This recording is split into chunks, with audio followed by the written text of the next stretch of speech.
Hello there. Praise Jesus. I want to ask you a direct question. What do you think? Does faith have rewards? Does faith have rewards? Can we expect any rewards when we have faith? Some people may say yes. Some people may say, I don't know. Some people may say no. I want to say, if faith does not have any results or rewards, why do we believe? When I read the Bible, and from the beginning, from the Old Testament, right through the Old Testament, and going into the New Testament, I can see clearly, very clearly, that faith always had rewards. And when we talk about, when it's been talked about faith, then as well, we see that faith does have rewards. Faith does have results. Otherwise, my friends, we can just as well stop believing if there are no rewards, if there are no results. Welcome to you. Welcome to each one of you who are watching already, who tuned in already. You are so welcome. Welcome to you, Janine. It's good to see you again tonight. Hallelujah. Praise God for his goodness, for his grace, for his mercies. Hallelujah. And I'm just thankful that God is a God who suffers long. I'm just thankful that God is not getting tired of us human beings. The fact that he is God makes that he is long suffering and that he is prepared to give us again and again and again a second chance. Hallelujah.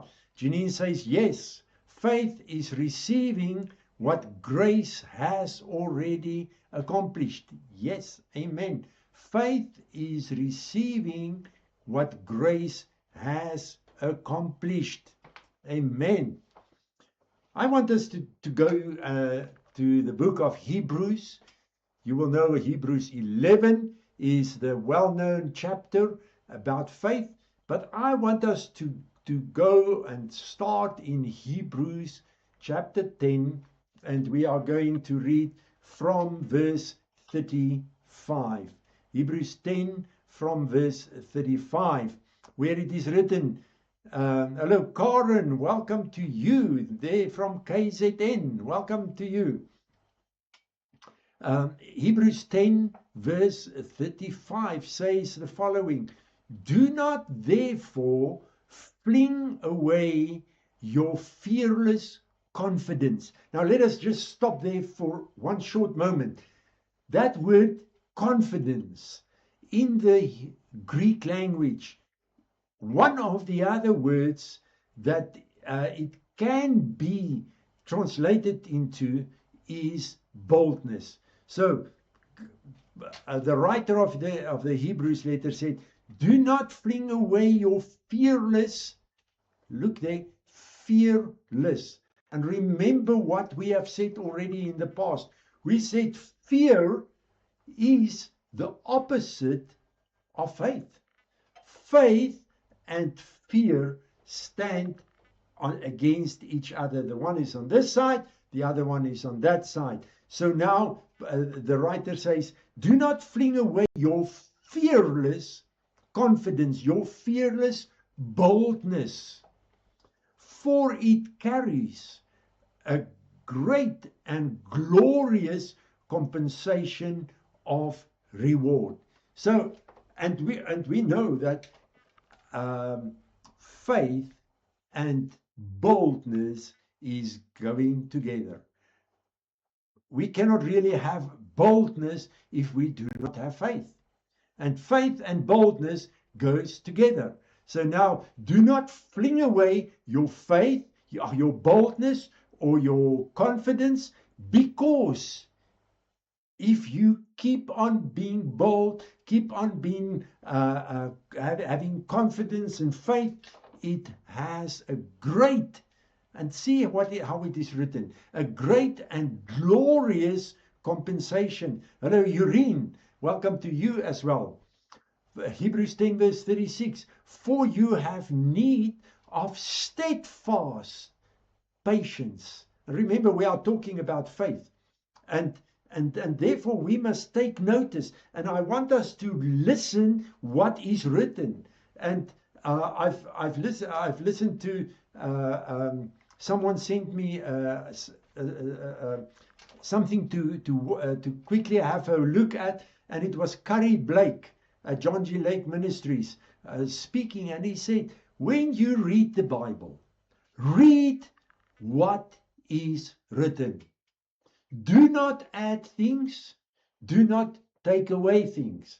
Read what is written. And here it is written, for you have need of steadfast patience and endurance, so that you may perform and fully accomplish the will of God. So when we talk about faith, we must know we must have patience. We must have patience. And we must also have endurance. We must not give up some time and say, oh, this is not working. The last part of verse 36, let me read again. For you have need of steadfast patience and endurance, so that you may perform and fully accomplish the will of God, and thus receive and carry away and enjoy to the full what is promised. So you see, when we read here, how many promises are there? And how do we receive the promises? We receive it by faith. Those prophetic words that you have received, it's also kind of a promise. And that we must step into, and that we also do by patience and endurance, and then we receive and carry away. And that is beautiful to me. We receive, carry away. So in other words, we receive what's been promised to us as we believe, as we keep on with steadfast patience and endurance, and keep on believing. We receive it, and then we carry it away. We do not just receive it and then see it and that's it. No, we receive it. And when we believe, it is becoming ours. We can carry it away. For still a little while, and the coming one will come, and he will not delay. But the just shall live by faith. What did we speak about 2 weeks ago? And that is walk by faith and not by sight. So the just shall live by faith. My righteous servant shall live by conviction respecting man's relationship to God and divine things and holy fervor, greatly intensity of feeling, passion, enthusiasm, born of faith and co-joined with it. So the just shall live by faith. Are you righteous? Are you just?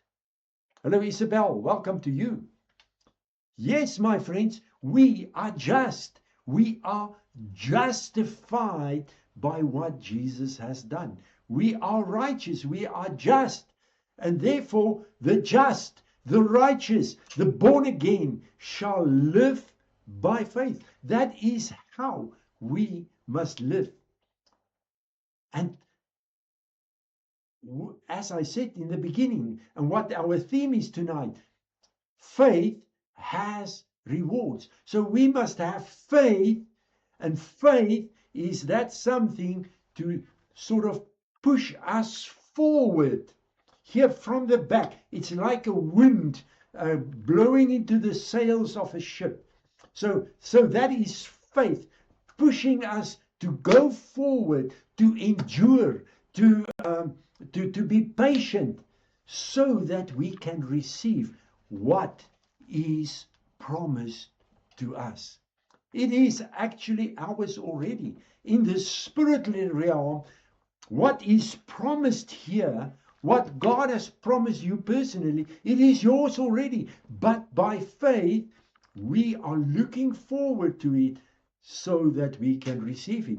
Now, the last part of Hebrews 10, verse 38 says, okay, first part says, but the just shall live by faith. And then listen what is written. And if he draws back and shrinks in fear, my soul has no delight in him. So, my friends, again, I want to say, when we talk about faith, we must realize fear will try to get in. Fear will try to come and sneak in and come and speaking to us and trying to make us fearful. And when fear is coming, then we draws back. We will draw back. And when we draw back, when we do not have faith anymore, when faith is being washed out together with the bath water, then God says, my soul does not have any delight in it. Then the writer goes on in Hebrews 10 verse 39. But our way is not that of those who draw back to eternal misery and are utterly destroyed. If we are not keep on believing, if we do not have faith, it is as good as being destroyed. But we are those who believe. We are those who believe and by faith preserve the soul. So, my friends, it is so important that we will have faith, because if we have faith, then we please God, and we are going to Hebrews 11 now. But faith is needed so that we can reach and accomplish, receive, and walk away with what's been promised to us. If we go to Hebrews 11, verse 1. So you see, this is the Hebrews writer started speaking about faith in Hebrews 10. And I'm honest with you, so many of the scriptures that are sermons in the past that I heard about faith started with Hebrews 11. But here in Hebrews 10, it is the writer started to say, you must have faith. You must have concerning faith. You must endure. You must be patient. You must walk by faith. You must not have fear and draw back, because when you draw back, then God is not happy. His soul does not delight in us. Now we go to Hebrews 11. Now faith is the assurance, the confirmation, or the title deed of the things we hope for, being the proof of things we do not see, and the conviction of their reality. The conviction of their reality, the things that we do not see. And I told you in the past, a person said to me a couple of years ago, Yanni, become real. Become real. Meaning that what you believe, that things that you cannot see, that does not work out. Become real, my friend. If we want to be real, then we must believe. So it is when we talk about faith, it is about the things that we do not see yet. In the Passion Translation, and I don't even have it, the Passion being downloaded on my phone yet, but I just felt in my heart I wanted to check how it is written in the Passion Translation. And there it is written, now faith brings our hopes into reality. So you see, that is where reality comes in.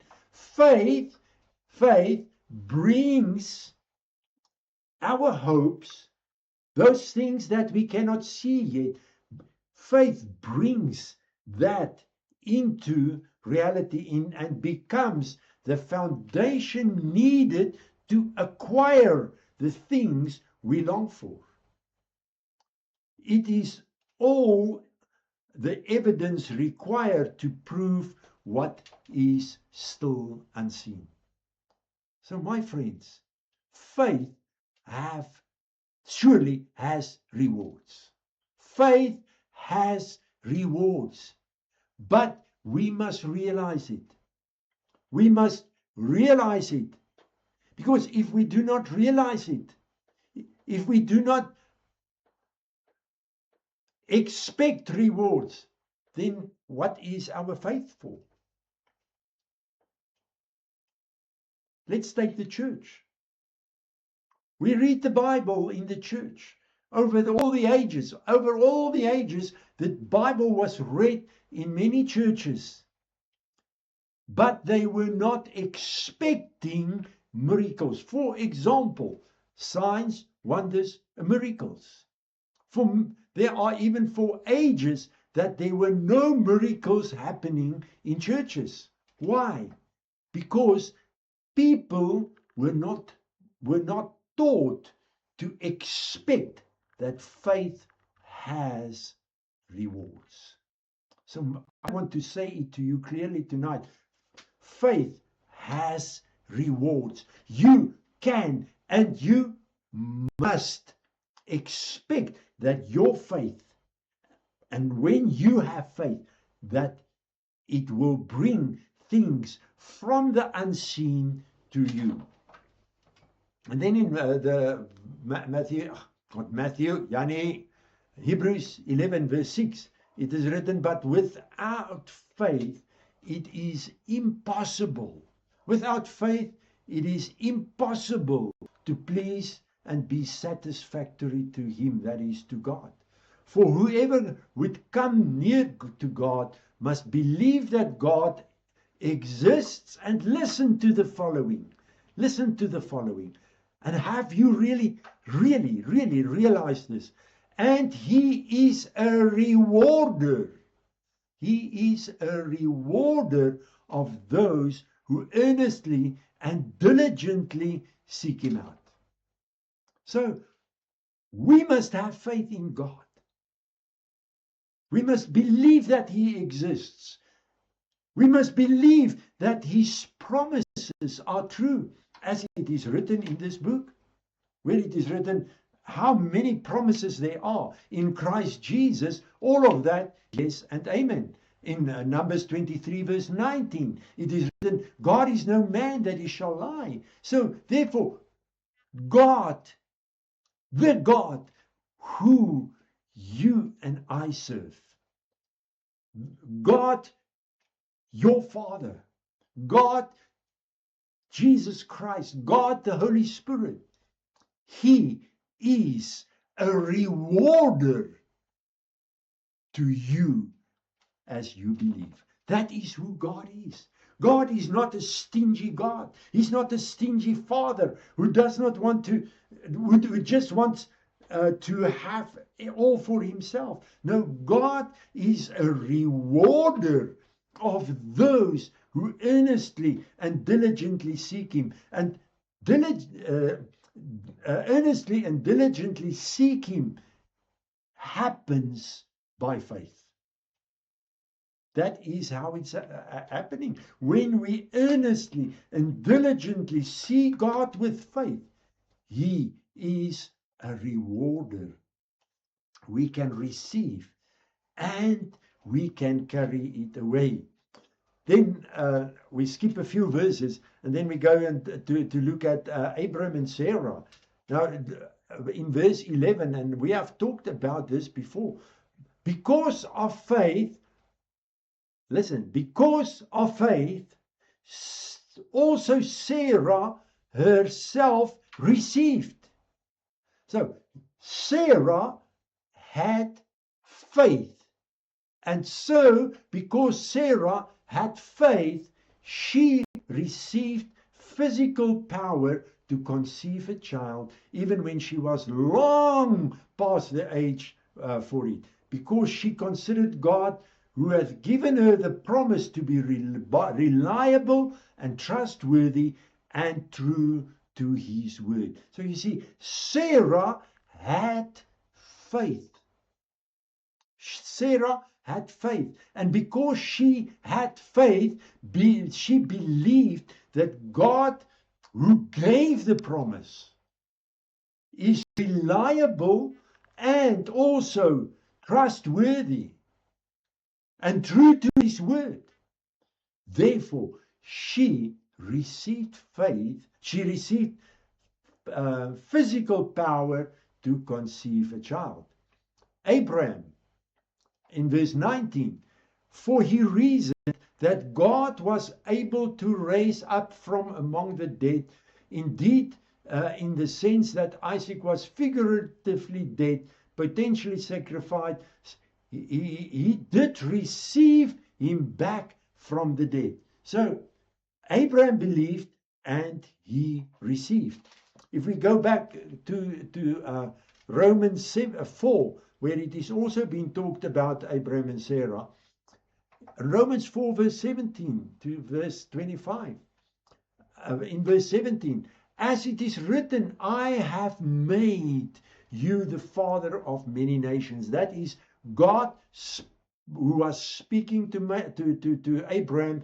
God said to him, I've made you the father of many nations. In the sight of God, in whom he believed, who gives life to the dead and speaks of the non-existing things that as if they already existed. So you see, Abraham, he believed in God, and he believed that believed the fact that God is able to raise the dead. That is why he was prepared to go and put his son Isaac on the altar. And as he was about to slaughter him, we know that God stopped him. And then God said, you have proved it that you have faith in me. You proved it that you believe in me. So, but Abraham believed that if Isaac was slaughtered and offered there, that God would give him back, because God is able to do that. Because God is speaking about the things that do not exist yet, as if it existed. God speaking to Moses, to Abraham, saying, "You, my child, or you, Abraham, you are the father of nations, no child." So God spoke about what's not been seen yet, as if it already existed. And that is how you and I, our faith must be. Believe in God, and know it, that he is able to do what he has promised, as we read about Sarah, and that he can do what he has promised. Verse 18, for Abraham, human reason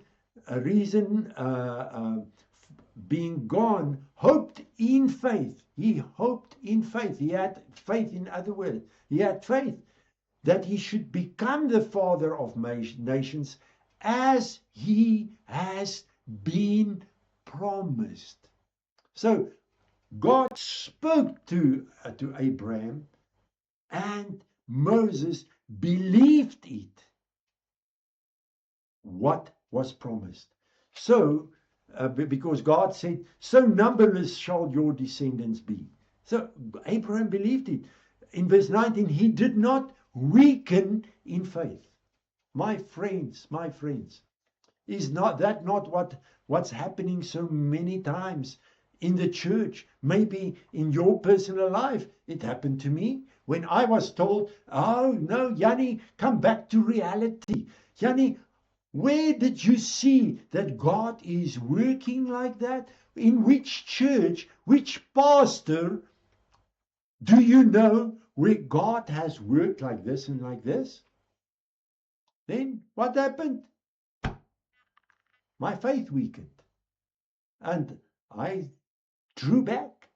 And I believe that God has forgiven me, but He was not happy with me because He wanted me to be on another level already.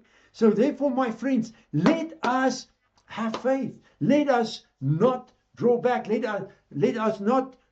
Let us just go back to Hebrews 19. He did not weaken in faith when he considered the utter impotence of his body, which was as good as dead because he was about 100 years old, or when he considered the barrenness of Sarah's womb. What did we say about 2 weeks ago and last week as well? We said that when we start to reason,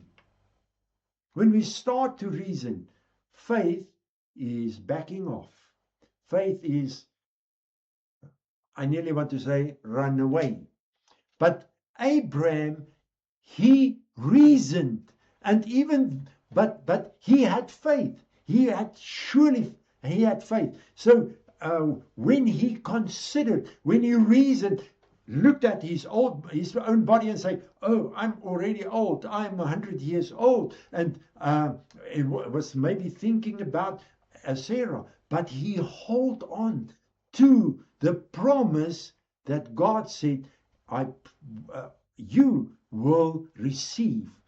You will receive. So, my friends, again, I want to say, what promises did you receive from God?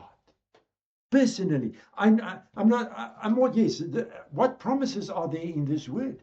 But how many promises have you personally received by sitting back and waiting upon God, listening to Him? Say, Lord God, speak to me. And then God spoke. What happened to that promises? My friends, the time is here for you and for you and for you to take up that promises and say, and I want to say to you, start to look at your promises again. Start to look at your prophecies, at the prophetic words that's been given to you. Start to believe it. Start to believe it steadfastly, without fear, without drawing back. Start to believe it so that you can have it. I've realized, and I've mentioned it here, I've realized it, that I received such wonderful promises.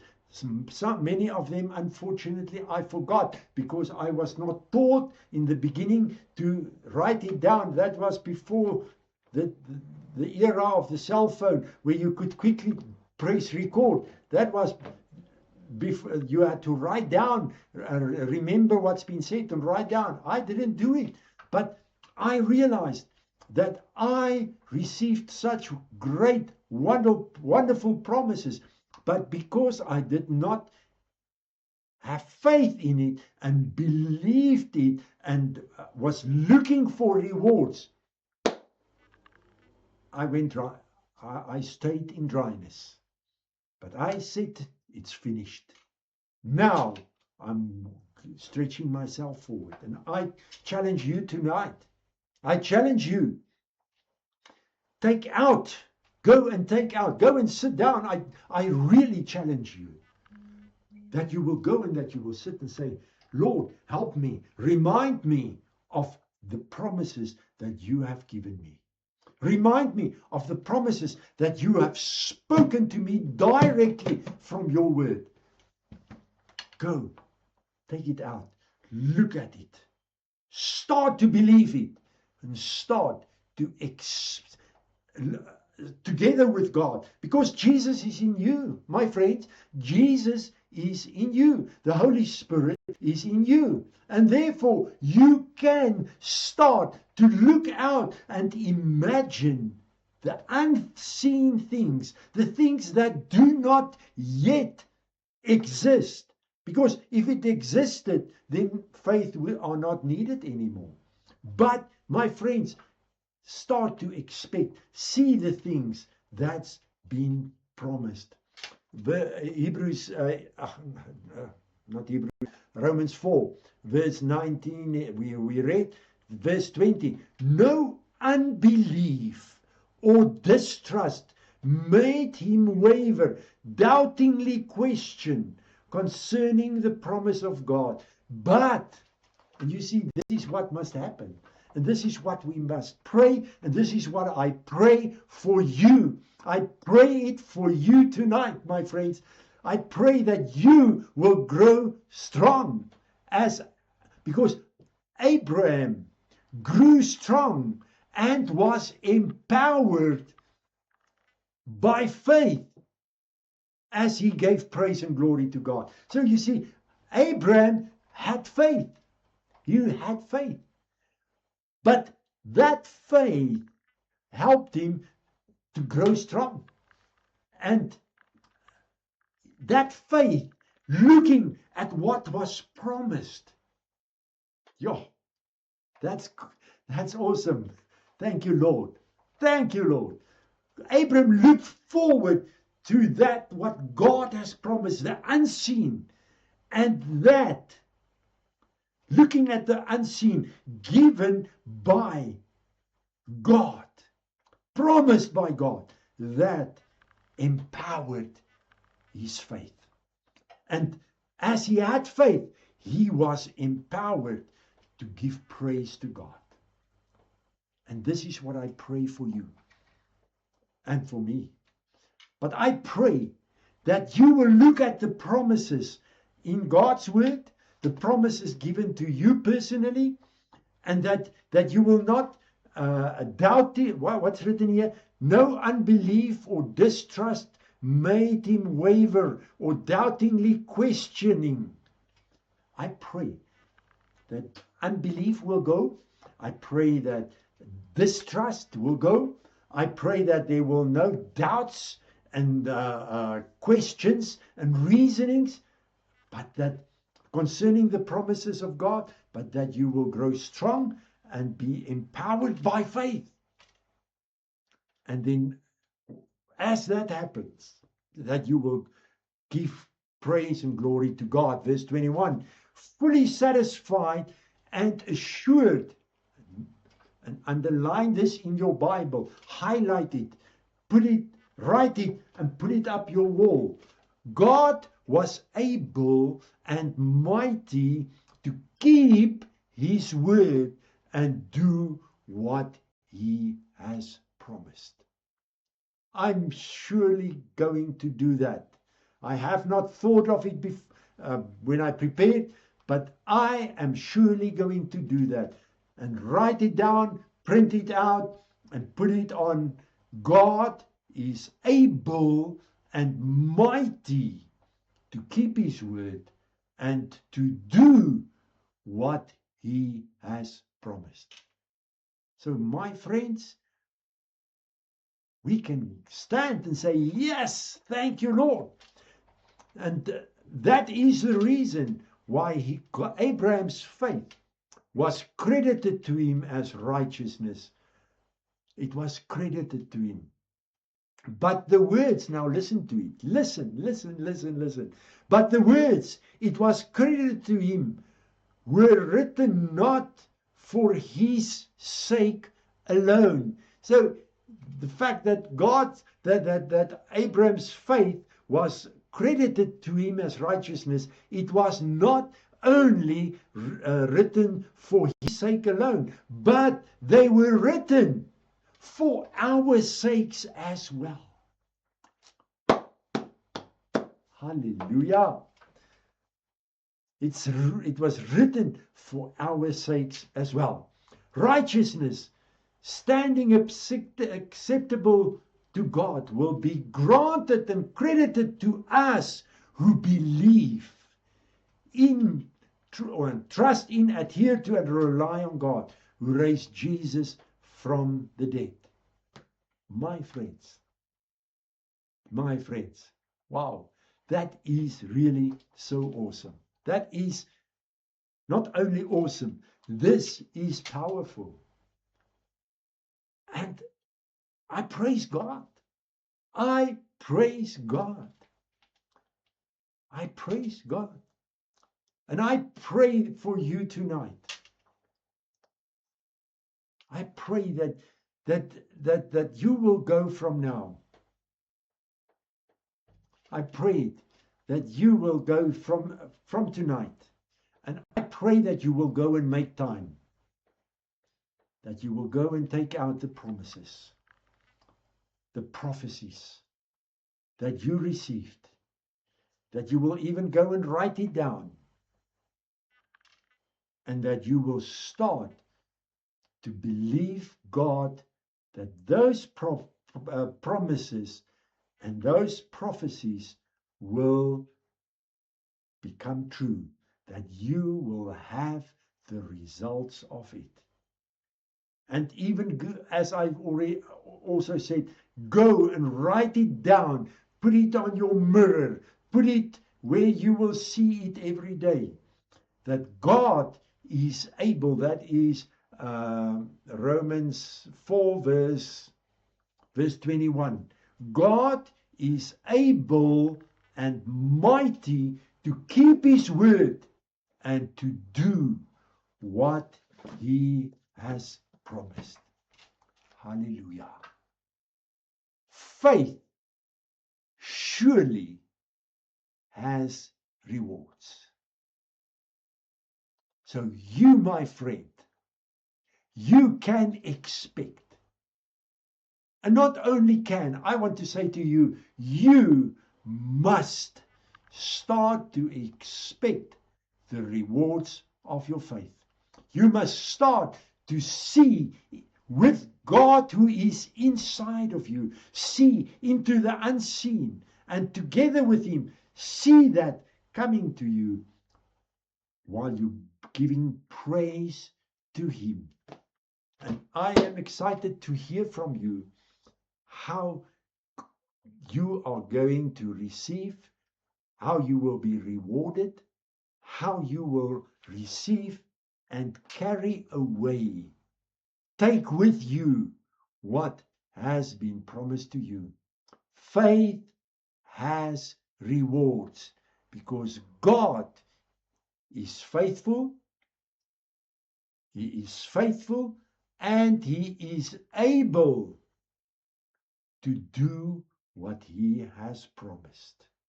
Hallelujah. Tuesday evening we will have prayer ministry, and as it is the first Tuesday of the month, we will also have communion. So I invite you to come and take part with communion, take part in the communion or the Lord's table on Tuesday evening, and send in your prayer requests. Hallelujah. Praise God. Thank you for you who joined in. Thank you for you who watched. Hallelujah. Praises, glory, honor to our Lord God. Hallelujah. Thank you, Lord. Thank you, Jesus.